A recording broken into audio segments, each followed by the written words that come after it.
Hello and welcome to another edition of History After Hours podcast. My name is Kevin Pumphrey, and this podcast episode was another live recording at Kollective Coffee and Tea in downtown Hot Springs.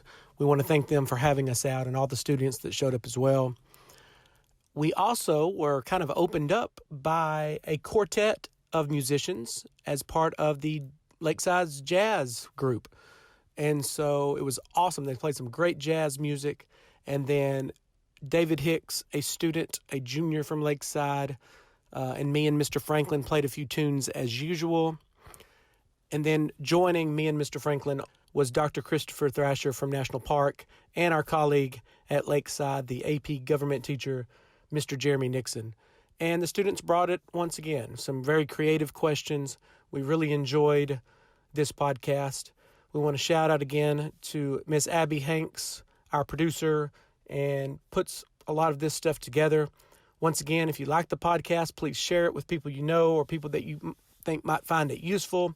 These live podcasts are very, very fun for us to do. We never know what questions are going to be asked next. So I hope that you enjoy this podcast.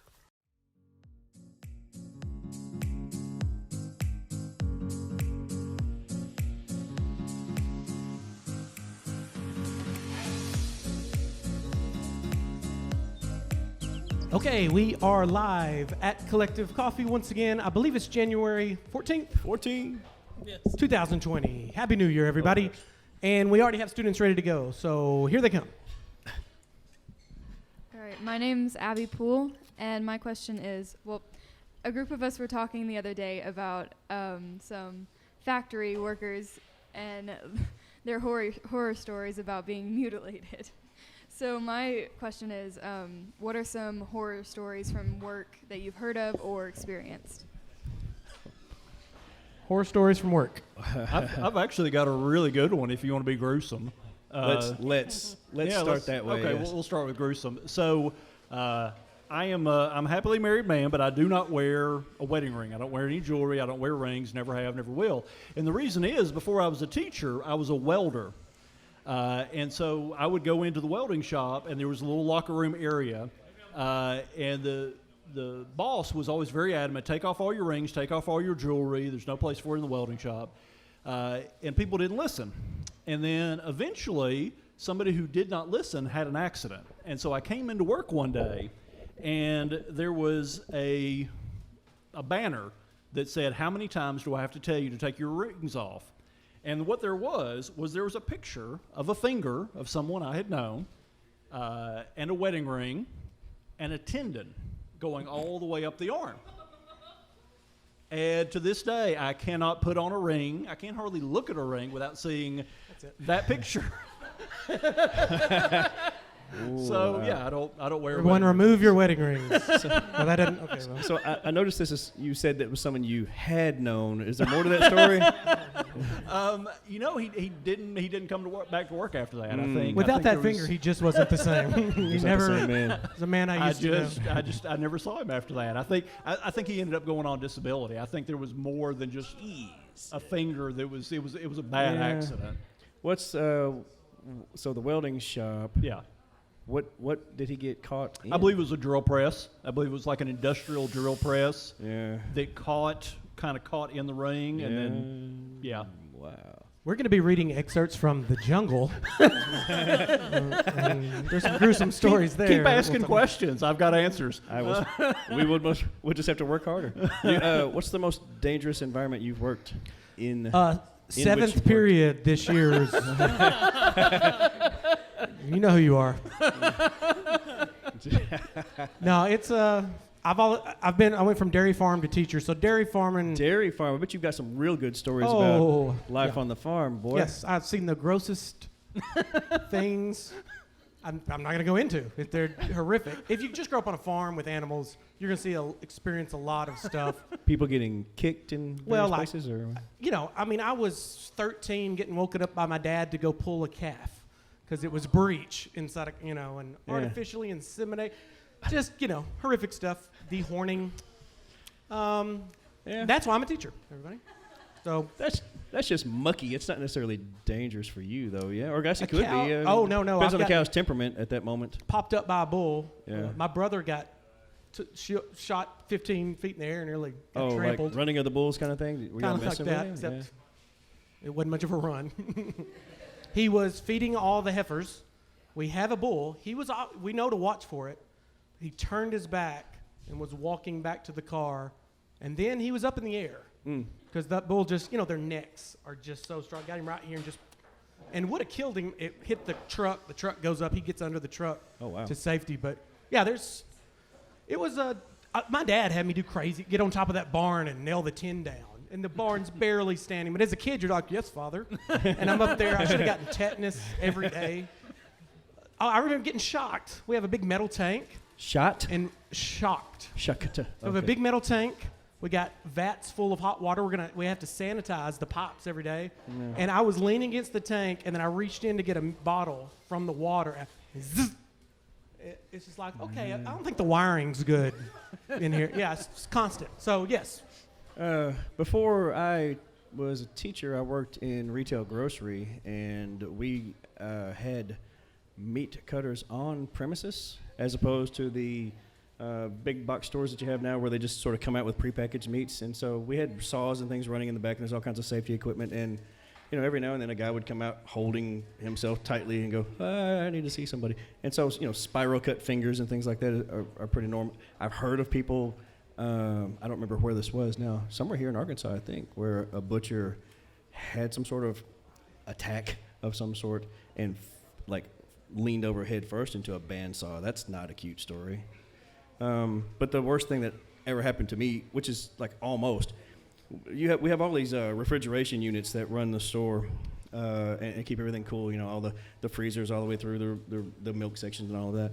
And somewhere in the store, there's this massive room with just giant motors running consistently to keep all that freon circulating. And so the company I worked for, we had to do the refrigeration work. And so anytime something went down, we'd go in. So I'm down there working with another guy who'd come to help. He was the expert. I was kind of the helper. And all of a sudden, there are these big tanks of Freon, and I hear this thing go, shh. And it just sort of hissing, and things got gray. And he runs over, flips on a ventilation fan that was on the wall, and he yells at me because I was like, hey. And we made it to the door, and I bet the whole episode didn't take maybe 30 seconds. And we get outside, and he said, take deep breaths. And I'm like, cool.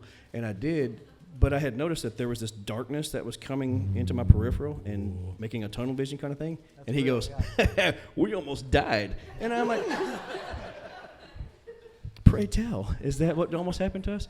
And so I decided then I probably need to get out of the refrigeration business for sure. But yeah, that just that quick, I realized that, I think I could have passed out and never come back to again. That was a crazy little episode for me.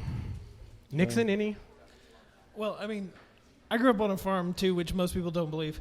But I don't believe it. Next. we used to slaughter our own hogs, and so I've seen literally how the sausage is made. That's really gross. As far as workplace accidents, I'm lucky I haven't been in any. I haven't really seen any, but I worked at the Workers' Compensation Commission for 2 years, so I've read about just about any kind of industrial accident you can have. But I don't have any, firsthand. So. OSHA exists for a reason. Yeah. Occupational it Safety really and does. Hazard Administration, by the way. Yeah. Okay, next president. Interesting first question. Next question. Hi, my name is Zeta Guzmanacha, and yes, I am the next president. I was wondering if you gentlemen have New Year's resolutions. I don't, but I would vote for you if I could. Yeah. You've resolved that in your life. I typically don't make resolutions other than to sort of, just generally to be better than I was yesterday. That's kind of a daily thing, though. I don't know. Do you think that's still a tradition? Do people actually sit down and go, I resolve to? Yes. I don't know. Well, I'll tell you this. Do people do that? I was a personal trainer at a gym for several years. And, buddy, buckle up for January and February. And then all those people leave. Yeah. And then by March, it's all cleared out. So resolutions do exist with that. I'm going to start exercise. I'm going to go to the gym. I mean, we had to just get ready for the first few weeks of January because they're coming ready to sign up. Yeah. I'm going to get in shape. And then they don't. Right. So I don't do I don't do They resolved to be hypocritical. I'm going to do it Yeah. really, really well this time. Okay. Yeah. Hey, but that's one thing to accomplish. I mean. No, I right. mean the hypocrite part. Oh, yeah. Check that box. What about you guys? Resolutions to? I don't do resolutions. I kind of reject the concept. I think if it occurs to me, hey, you know what I really ought to do? Well, if I really ought to do it, maybe start today. Yeah. Maybe like now would be a good time to go ahead and That go is and actually- harass a personal trainer. You don't need or to wait something. for the ball to drop to make changes in your life. Yeah, there's some exercise psychology behind that too. Those people that, I'll start next week, and this Yeah. week I'm gonna pig out and all that. Yeah. And next week sometimes doesn't ever come, and then It's a new year. It's a new me. No, really, it's the same old you. yeah. All right, next question. Hi, my name is Evan Jordan. With rising conflicts in other foreign countries, do you think we'll ever evolve past the idea of war, or will it be a concept here to stay, or could we possibly get past? Could we ever evolve past war? No. No, I don't think so. I guess as long as we're fighting over resources to some degree, there's always going to be the needs. There'll be what's Thomas Malthus, even though he was kind of wrong, but just there's always going to be poverty. There's always going to be the rich. There's always going to be, I don't know. I mean, even in Star Trek, which was they had war. I don't know. That would be wishful thinking, I think. This is that kind of goes to the whole Space Force thing, which I know sounds ridiculous, and we all made fun of it. It But does sound ridiculous. You do have to kind of assume that if we kept going and other countries were going to outer space as easily as, it got easier and easier, why wouldn't there be conflicts in space? It seems like there would be if we start mining the moon for resources or asteroids or whatever. It seems like that's a legitimate concern, not next year or even next decade, but it does seem like, because we all think of this, it's the International Space Station, and we've all, well, that's okay as long as one or two countries got these agreements going, and there's nothing really to gain. But as soon as we get the technology, start mining things in space and really getting something, there might be some, I don't know. I hope not. There are individual couples who can't come through conflict resolution very easily. So can we get entire nations on the planet to do the same thing? I'm not trying to be negative, but at the same time, I don't know. The reality is, like you said, I think competition for resources is going to drive that down. Who's stepping on whom to get what, and people are willing to fight for things. It's sad, I think, Maybe when AI takes over everything and there are no humans. Once the robots are, Yeah, maybe there's no need for. I don't know, maybe. All right. Okay. Hi, I'm Savannah Godwin, and my question is, if you found out that you would die in the next year, how would you live differently? Yeah, we talked a little bit about that in class the other day. How that would change things. Anybody? Okay, so here, let me set it up. I've said this before, I think, on the podcast, but humans are really good at compartmentalizing.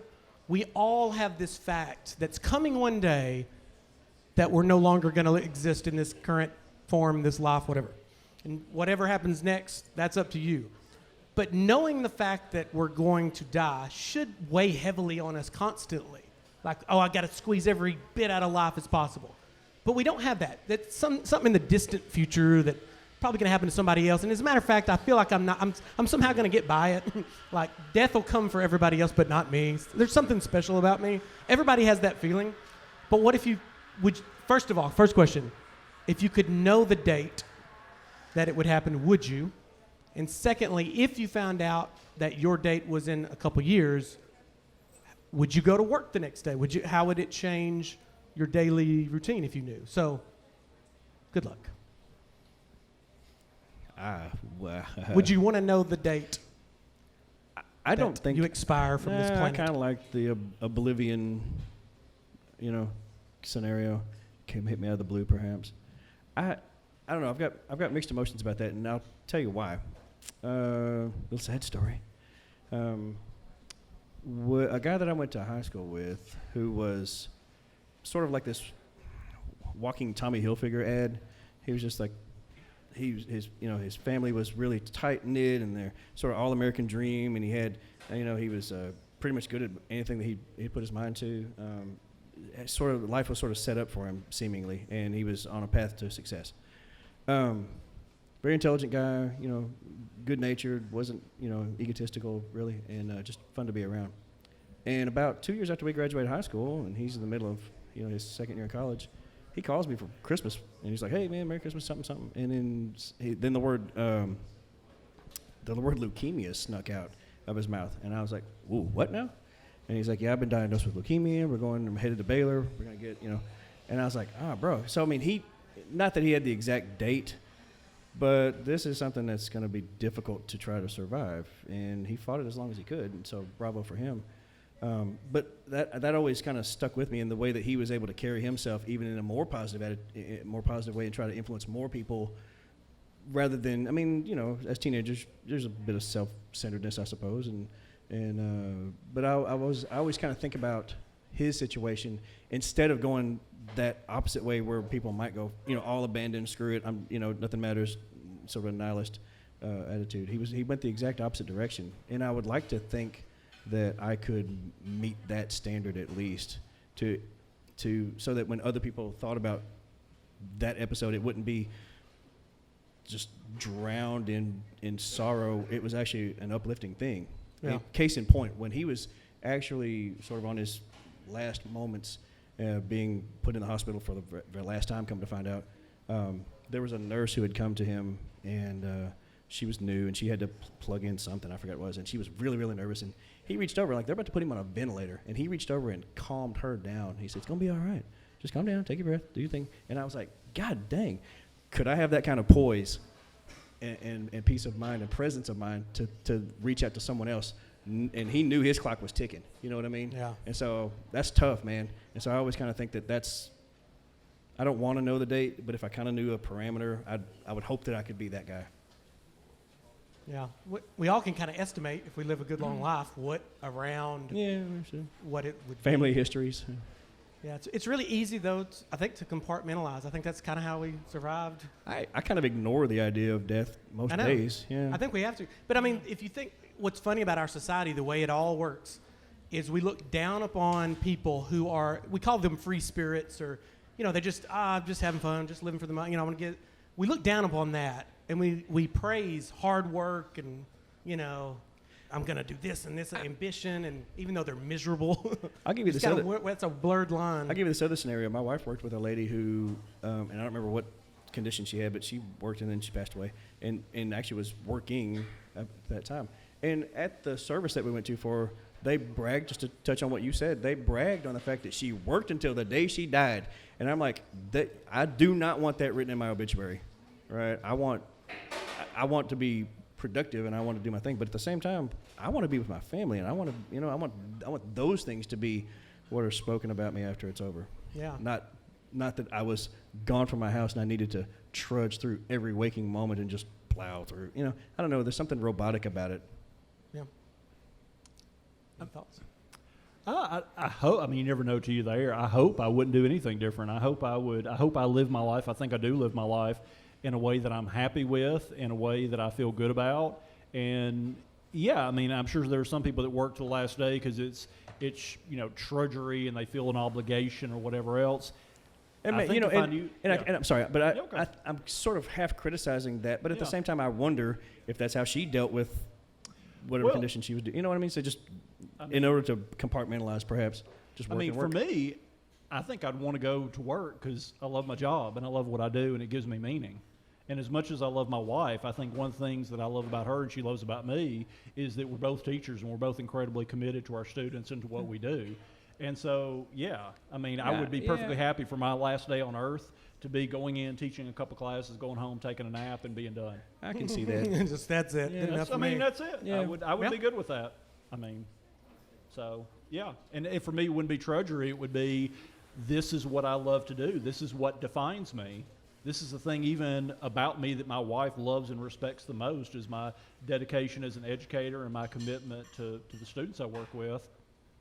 Yeah, Yeah. I think I'd be fine with I do that. think we Yeah, are I in mean, a that works different too. minority of people that actually love their jobs and Yeah. would consider keeping going, even if we knew the date. Yeah, I don't think I would quit doing that. I'm just saying that I don't want to Yeah. be I don't think that my last day I want to be like in an office in a cubicle. That's what I have in mind, like the cubicle yeah. job. Oh, kinda yeah. That's very just different. drudgery. That's not or factory work. Since we brought that up earlier. All right. Yeah. Nixon, Yeah. any thoughts? I'm Jump kind in. of torn about it too. I don't think I would want to know. It's at one of the end few things in day. life we're fine with not knowing. Yeah, I'm Everything okay else with I not want to knowing. know. I want to know. I'm curious about just about everything else Yeah. except this, because this is like ignorance is bliss. I don't know. Yeah. Let's just keep pushing it down the road. Okay. All right. Next question. I'm Hayes Horton. So in APUSH right now, we're talking a lot about labor unions and the labor movement. And among a lot of more left-wing political tendencies, there's kind of some infamy around the IWW. So what was their significance? And do you guys think they were really important as an organization? You're an expert. I'm not. I'm really not. You got that PhD. I'm not really, well, The not in Wobblies, right? labor history. I don't have a PhD. Oh. Yeah. Yeah, we're trudging through the Gilded Age, the forming of our first real labor unions, Knights of Labor, AFL, and we're about to talk about. Was this in the chapter Eugene V. Debs and the Wobblies and all that, or do you just? Okay, so we're getting to the point where we have a real deal socialist movement in America, and presidential candidates that are openly socialist. At a time when, of course, capitalism is really kicking off as well, and we could have went down different paths here. So, you know, how significant the industrial workers of the world. It looks very communist to our 2020 eyes when you look at the symbolism, and of course, it was part of what Marx had talked about, an international rise of the working class. But What's the date on that organization? When they? I don't know when it originated? kicked off, but we're talking at the turn of the century, late 1800s into the. So only about 50 years after Yeah. Communist Manifesto, probably. Yeah, and you know, he was a presidential candidate, Eugene V. Debs, and got put in prison for criticizing the government during the war, World War I. Right. Wilson. And while in prison, received a lot of votes to be president. So there's always been a socialist movement in America. At times, it's been coincided very- with a fascist movement too, by the way. Like Yeah. you always get that other side of the coin. Yeah, a lot of civil rights leaders were admitted socialists, which makes sense when you look at how it all breaks down.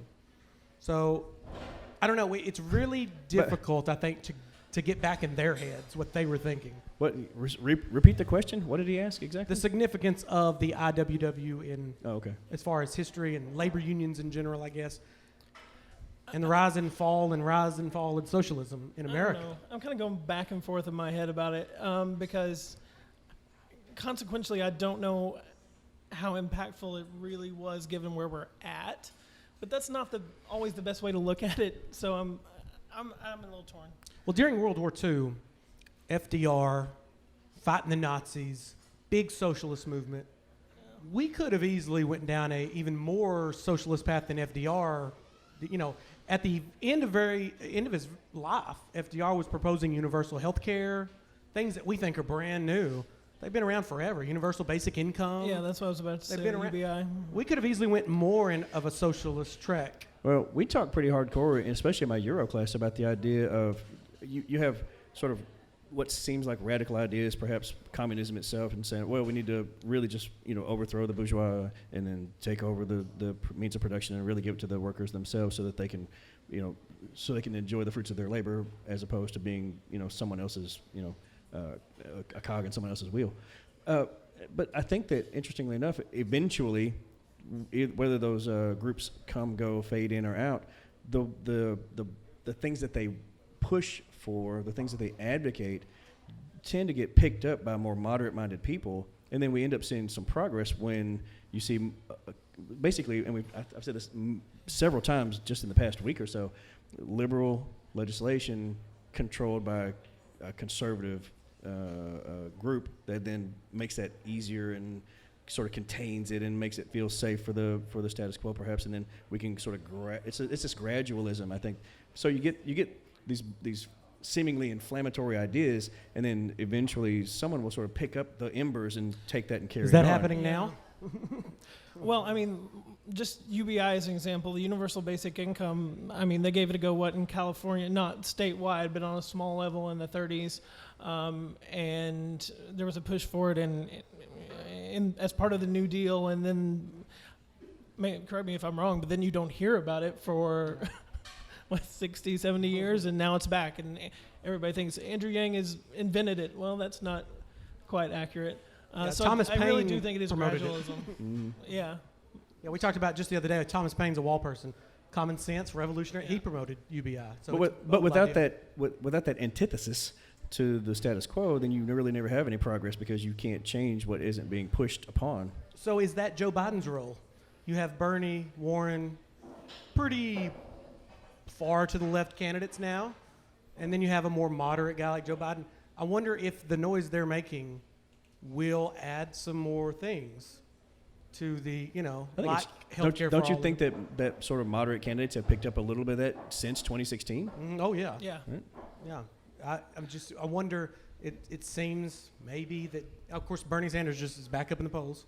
So. Well, the incrementalism you can especially see on healthcare, especially like the Medicare for all who want it sort of approach from the moderates.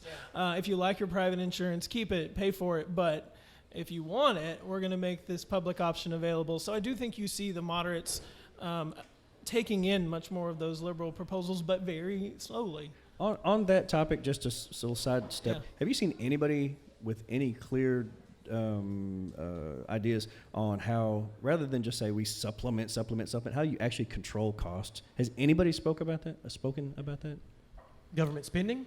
Just no, overall? well, no, I mean, cost of I think it's well, you talk about healthcare, for example, medication specifically, like it's outrageously expensive compared to just across the border. What is there anything that anyone is talking about to say, actually, instead of just saying, we'll throw more tax dollars at this problem, to say we're actually going to do something to lower the cost themselves so that we don't have to spend as much tax dollars on that? I mean, has anyone spoken about that? I think if you have a universal system, then you have basically one buyer of drugs who negotiates, which is how other countries end up with. Is that how it works? I didn't know. Yes, Okay. that's I'm not an expert, but my understanding is, like in Canada and these other countries, there's essentially one organization buying drugs, and because you have one big buyer, they have a tremendous amount of power. And then on top of that, they're also the organization that regulates you and taxes you and everything else. Like and, my nightmare is for them to go, okay, just we're gonna subsidize everything and yet not control those costs.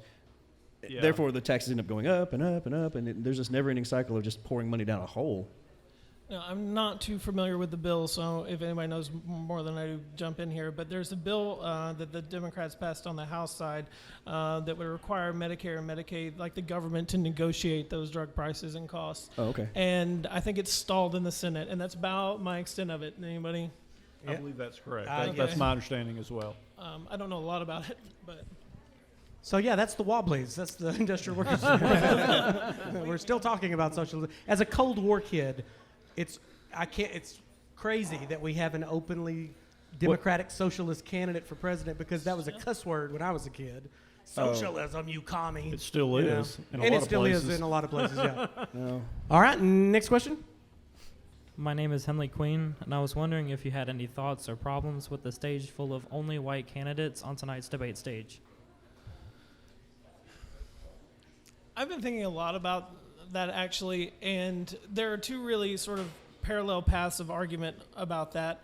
And we've been talking about the idea that the status quo protects itself in the AP government, and that's what you see the Democrats doing, essentially, with their primary structure, I'd say.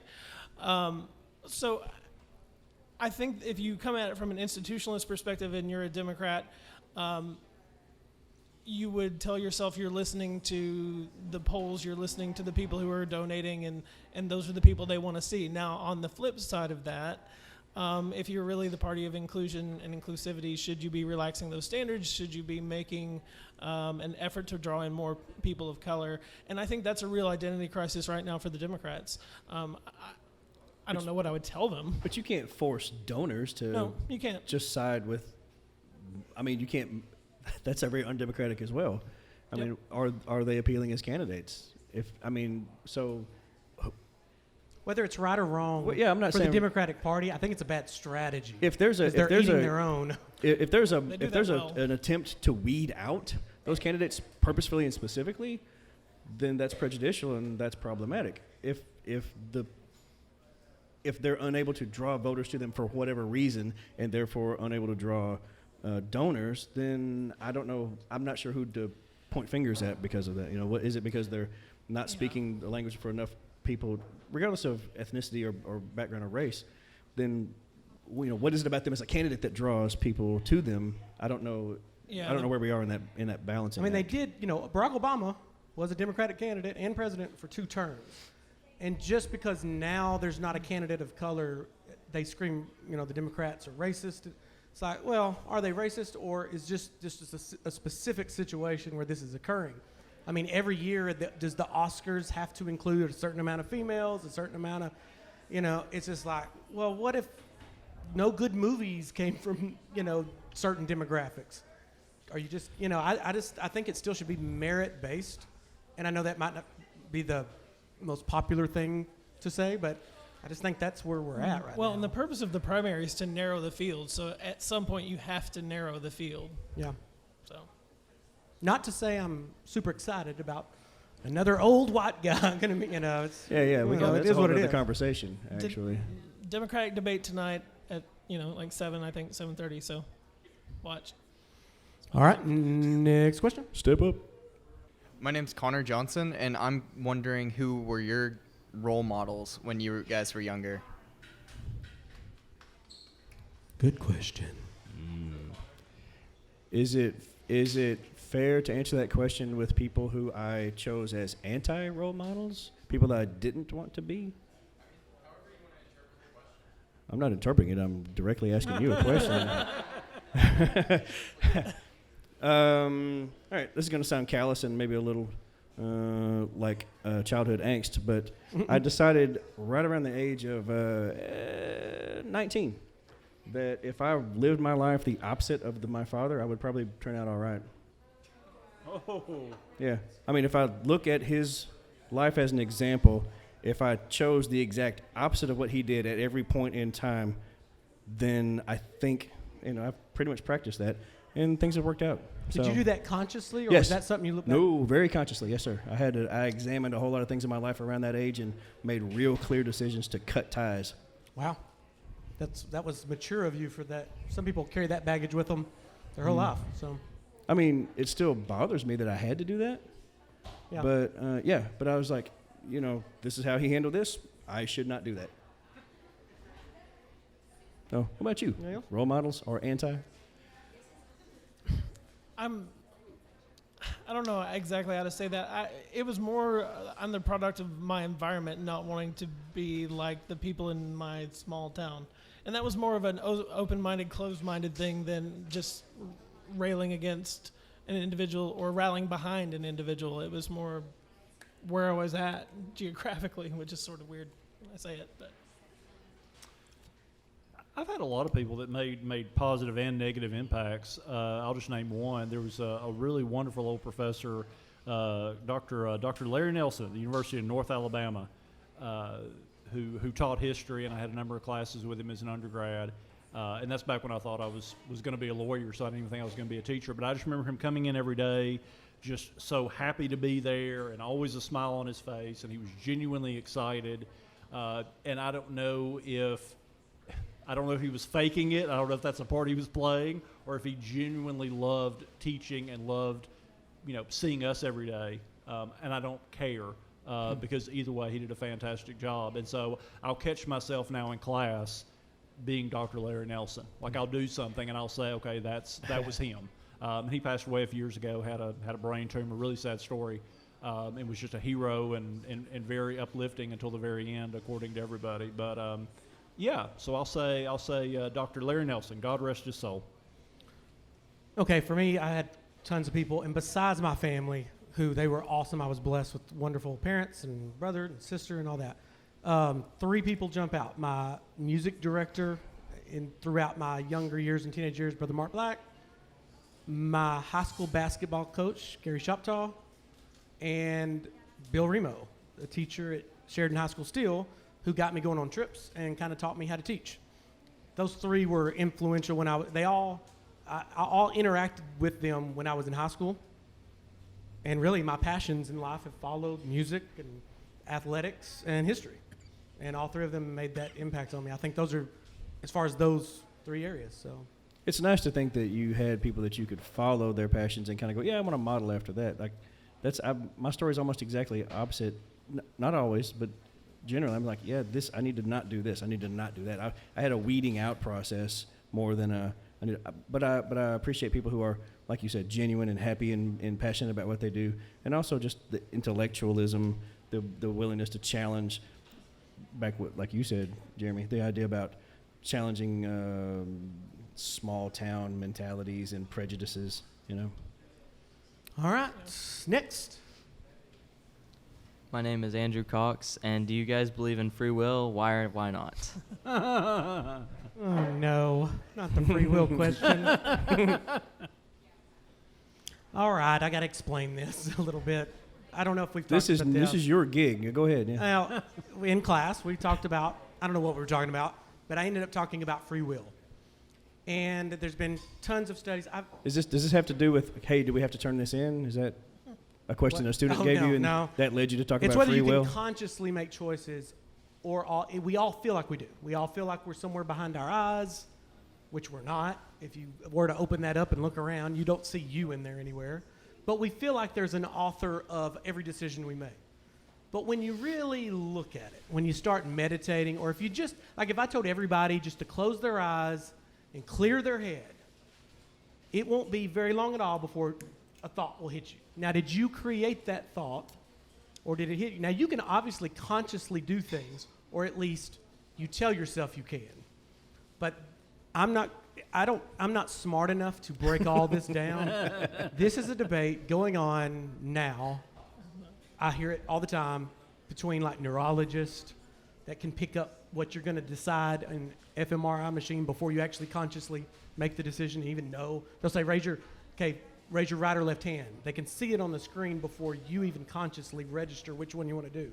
That doesn't make it not your thought, though. It just takes a minute to surface. We could deny the sense of self, too, if you want to go that route. Your thought, there's no such thing as your, okay, anyhow. But I don't want to, we could get bogged down forever. And this is a very niche topic. Let's go.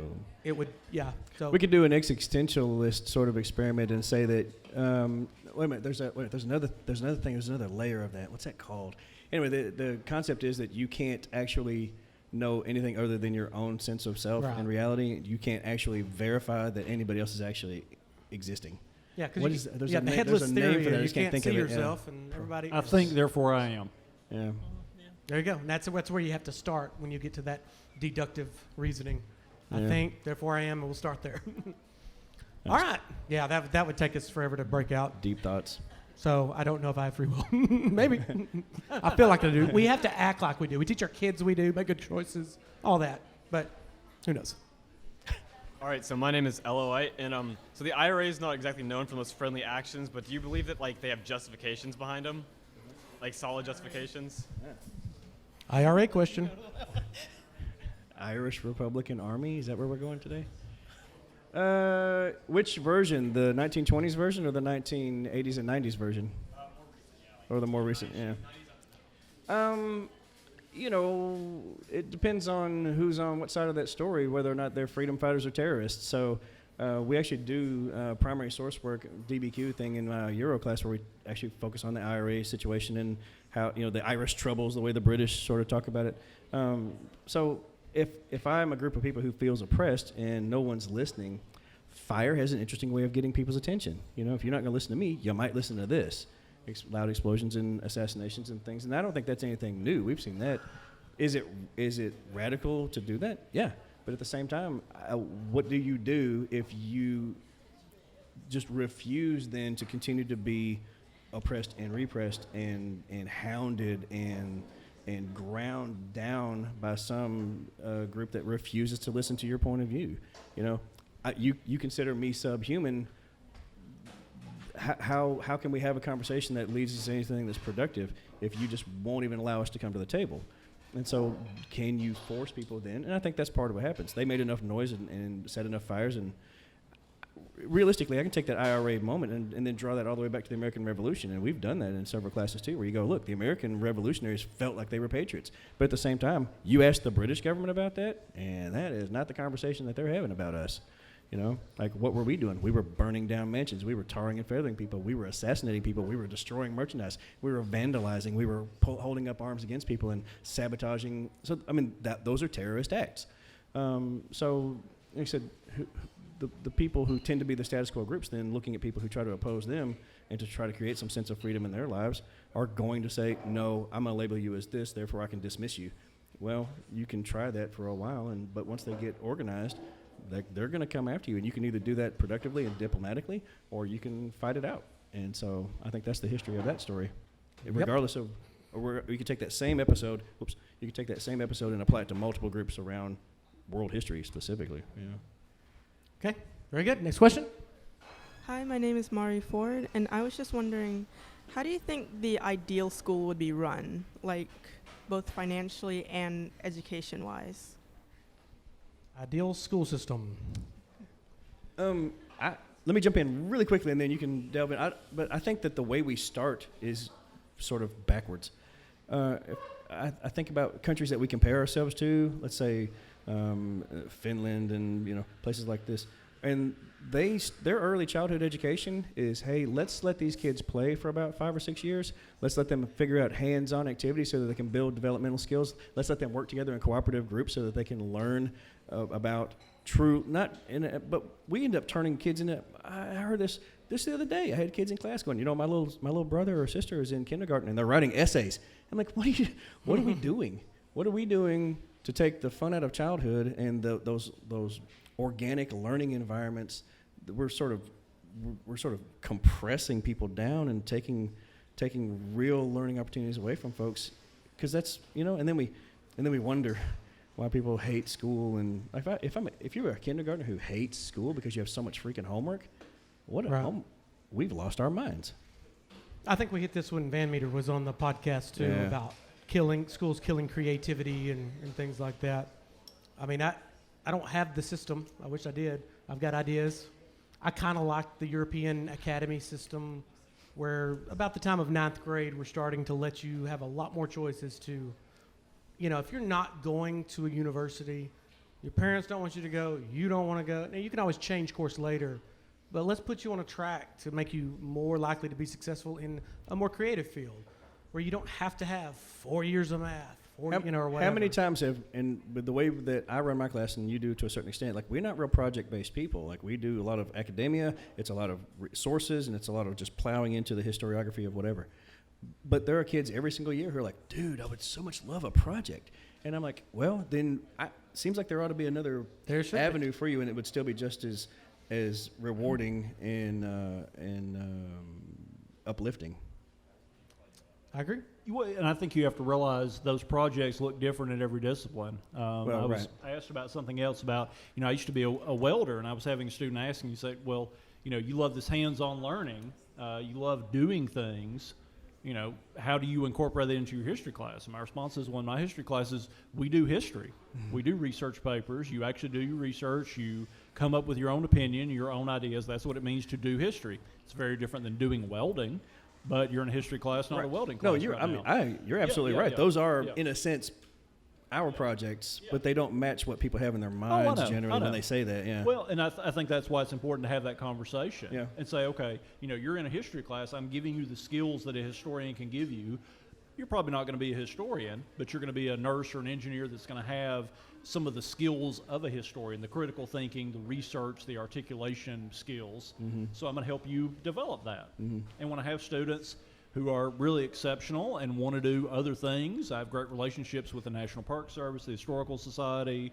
I'm really good about placing students in those places and saying, okay, you're clearly able to do more than this. You want to really do history. You want to go work in a museum. I know people. Let's have you work in a museum. With that being said, what I mentioned a while ago, and then tying on with what you said, I think that there's this place, though, where we kind of go, okay, we're going to expose you to this at a later age, too, where you may have, I'd really like to go do projects all the time. Well, let's try this, too, and see if you learn to like it, because I've had a lot of students come and go, I didn't even know that I liked this until now, and I think this is the path for my life. Sure. Sometimes these light bulbs click on as you go through these processes, and you go, I like this much more than I thought I would. Absolutely. And so, but I think that's a maturity issue as well. Yep. I remember talking about adding more vocational, more options for kids years ago at Lakeside. Lakeside does an awesome job if your plan is to go to college. But if your plan is to do anything else, really. We don't have AGRI, we don't have ROTC, we have a little bit of that through National Park, through the TEX program, and that's excellent. Yeah. That's awesome that we have those. I'm glad we have kids. that, yeah. But other than that, I don't know, what else could we do, for kids that are. I know, and now we have a new program that we're implementing where we're going to get all the kids to learn the standards, and which is great. But, part of me is like, what about the kids that don't need to know the standards ever? I tell my students will tell you, I say all the time, you don't really need to know this ever, unless you're going to be a history major in college. Like the fun stuff that I teach about sometimes is actually more important to know. But we got to move on because I got to teach you this, So my takeaway here is that Lakeside will be sending more students to National Park College for our wonderful vocational programs. I think that was the answer there. We promote that. Good relationship. All right, next question. My name is Tatum Hammett, and my question is, if you were held at gunpoint and told that if you didn't impress them with your dance moves that you would be killed, what dance moves would you bust out? What caliber bullet are we talking about?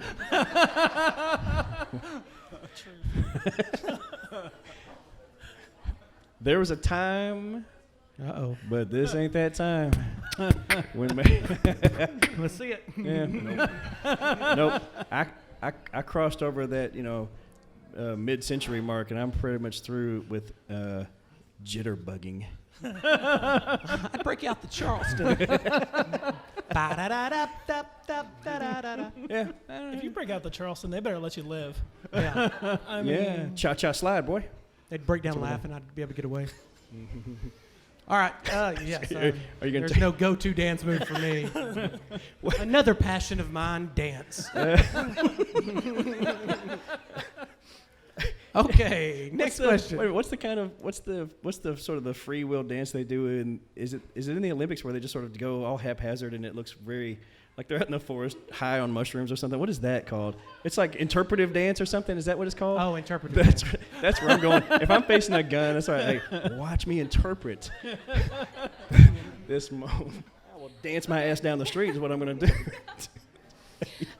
My name is Julia Gallagher, and my question is, to what extent do you guys agree with the Buddhist sentiment that greed is the source of all human suffering? Because, everything you're talking about tonight, you're talking about wars over resources and education, and I think that if we weren't so greedy, we wouldn't have it. Yeah, I'll go for that. That sounds pretty good. That sounds like somebody enlightened that came up with that. Somebody that's got it all figured out. I think the Buddha, he's on the right path. Yeah. I mean, I heard Tom Hanks. I know. Why am I Tom listening Hanks to Tom and Buddha Hanks? in the same. But I heard Tom Hanks say something that kind of struck me, that just being honest and less greedy, I guess, and it's kind of the key to happiness. Maybe so. Maybe if we weren't. I mean, it's programmed into us though. It's such a hardwired thing to not want more and more. And really, we live in the age of plenty compared to history's past. So, but I don't know if you removed greed. I mean, would that solve war? Would that end? I don't know. The competition aspect. It's interesting that most philosophies / religiosities go down that same general path of, middle path. Let's abandon greed. Let's support one another. Let's find some way to reconcile differences. Like it's all interwoven through all of those stories, and so how you get that. I think you do though have to start with you have to meet your basic necessities. before you could even think about eliminating greed. Greed is going to come into play if you're starving or if you need, survival is on the line. The basic understanding through Buddhism, though, is like take what you need but no more. Right. Like you can't, like the idea about, and this is something we study in AP World. We've got a source work on this, and where he was chastising monks who were seeing him not starve himself for the cause, and you're being greedy because you eat well. And he's like, I take what I need, and self-deprecation is actually just as greedy because look at me, I'm so pious because you're craving that attention, so you're wrong for doing that. Middle path is the way to go. So. Okay. All right. We've got several people standing. I don't know if everybody's asking a question. We got to hit. Okay. But we're going to go lightning round pretty soon. Shablam. If you had to lose one of my name's Carly Orr, and if you had to lose one of your 5 senses, which one would it be and why? That is not a lightning round kind of question. I won't smell. I'll go with smell. You lose smell. You lose smell, you're going to lose taste. That's not cool. So you're losing you them both. lose weight. You lose both taste. I would. Oh. Yeah. Would you lose taste completely? Is it harder to lose your sense of sight or hearing, you think? Sight would be harder. Sight would be tougher. I don't know. I don't know that I could live in a world of silence. Hello, easily. darkness, I mean, I my could. friend. Sounds of silence. No, I mean, I wonder, Yeah. I wonder. That's the whole, if you had to be born either blind or deaf, which one would you rather be? Yeah. And I would always pick deaf, but man, I love music, and that would That's be, what I'm saying, yeah. But I mean, I guess you could feel rhythms and, Yeah, Beethoven did. Isn't that weird? If Beethoven wrote you his never best stuff had when he it, was deaf. if you never had it, you wouldn't know that you missed it, so there's that. But if you had it and then lost it. Yeah, that would be crazy. Yeah. All right. I can answer that. I'm There you sorry. go. All right. You don't want to lose your sense of touch. I don't want to lose my sense of bad stuff. There's people born with a condition where they can't, and you can't feel pain, and you don't know when you're being hurt. and will bite your tongue. They don't know. I'd hate to lose my sense of humor. My name's Taylor Bledsoe, and I want to know if you guys think it's fair for professional athletes to have a higher salary than surgeons. You can't sell tickets to a surgery, or you don't. I guess that's the difference. They used to. I guess you could. Yeah, right. Yeah. Professional athletes make a ton of money because people desire that, and when people quit desiring that, then they will lose money. Professional athletes make quite a bit of money, the highest paid ones, but at the same time, they don't make squat compared to the owners. Yeah. Yep. Right? Those boys are making the cash, and this is just an attempt to share that out. So the money's flowing. Yeah. So. All right. Good question. Next. Okay, my name is Ava Monty, and I was wondering what your favorite thing about being a teacher is. All right, favorite thing. The almost complete lack of adult supervision. I can pretty much go in class and have whatever conversation I want to have and let it go. I mean, it's a nice thing about being college versus high school. Sorry, guys. I pretty much just go in, free form, and, be able to have that great joy of helping students satisfy whatever curiosity they have about the subject. I will compliment Lakeside because they, especially for the three of us, let us have a fair amount of autonomy. Like they don't ride us. They trust that we're the professionals that they've hired us to be, and so that's been the case so far. We'll hope that continues. So. I mean, that's something I think every job, if you're going to enjoy your job, that's probably going to be part of it is autonomy, kind of not being micromanaged, do what you want to do, and that's one of the best things about teaching there for sure. Mm-hmm. Mine's the aha moment when they actually get it and you can actually see it. You're like, there it is. That's my favorite. I can't think of hardly any examples off the top of my head right now, but I'll be teaching something that I've taught for years and years, and that's students will go, oh, that's why it's called that? Or, they've heard it their whole life, but they just finally put it together why, I don't know, Oklahoma Sooners, or something. I'm talking about the Homestead Act and, or whatever. Every day that my government kids tell me they're losing faith in the government, I went, yeah, that's Aha. Aha. I knew it was rigged. Okay, next question. My name is Marshall Ellis, and I was wondering if anything catastrophic in your life has affected you today. Say it one more time. I'm sorry. Anything catastrophic in your life has affected you today. catastrophic. I've been lucky. I haven't had anything comparatively to what people have gone through and have to go through. I've been really lucky in that regard. I can't think of a catastrophe. No. Yeah, we're pretty blessed. Yeah, I've had a good life. I really don't have any complaints. I mean, once again, growing up on a farm, it wasn't catastrophic. Taught me a lot of stuff, but it made me very much realize I didn't want to do that for a living. So, but it wasn't catastrophic. I hated it at the time, but, you know. I can see you like that Mike Rowe guy on the old Dirty Job show that used to be on yeah. TV. Like, I can see you being that guy, just hating what you're doing. Just, I was. Plugging away. Why are we doing this? Yeah, it's Christmas. You know, and I'm milking cows. Okay, next question. My name is Adrian Steelman, and my question was, what's the worst bike accident that you or someone you know has ever gotten into? Oh, boy, we had this little conversation, Yeah, we interestingly did in the enough, the hall other the other day. day. Yeah, in the hallway. Everybody that's around my age has at least one cool bike wreck story, you know, so. Okay, how about this? Half of this tooth is fake, and both of these teeth went through my upper lip as I skidded across the road in 6th grade. And they dug gravel out and all. That was a bike wreck. And by the way, I have not ridden a bike since 6th grade. Catastrophic. That's it. Catastrophic. I thought of something. I had a catastrophic bike wreck. Yeah. Mangled my face. I haven't ridden a bike since. Okay. Remember the TV show on MTV, Jackass? Remember that? Oh, yeah. That was us. Yeah. You get a bike and a board and a brick, and son, we're going to jump Setting up something. ramps. And that's going to go wrong very suddenly.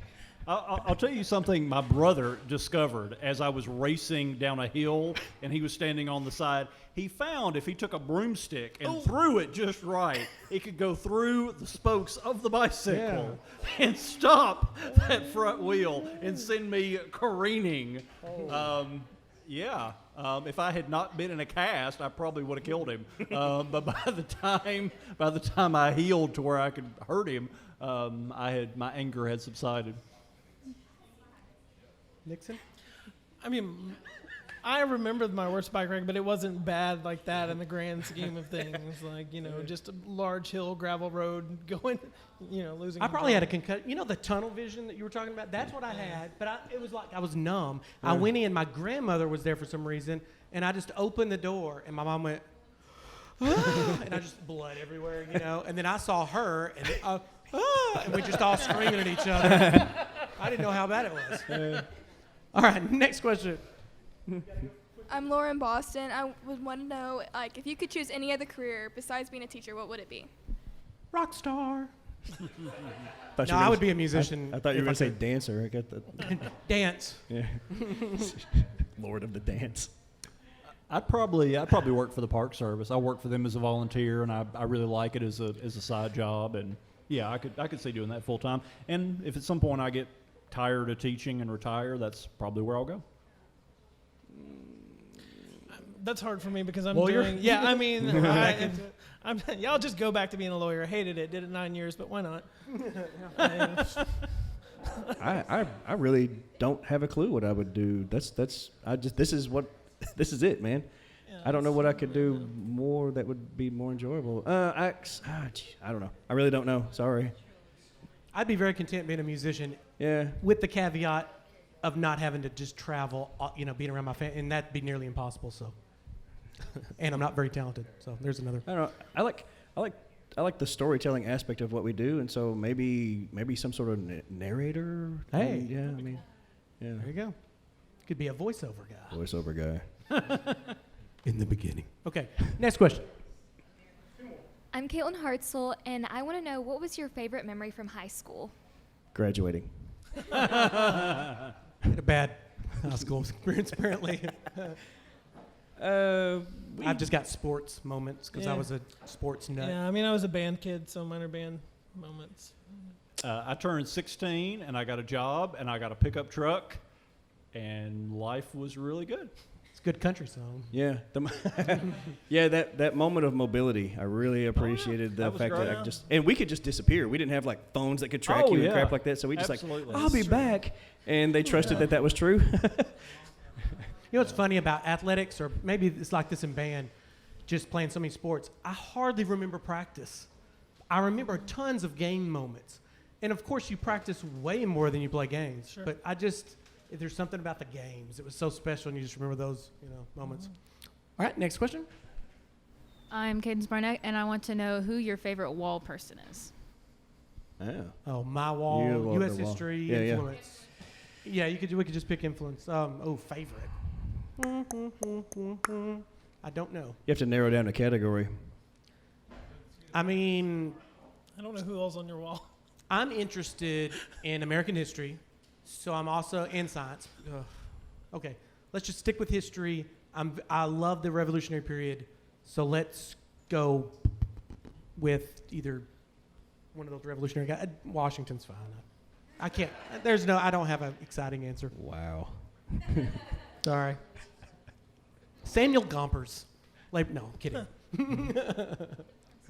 Do favorite entertainer. Don't go politics. Favorite entertainer right now, currently.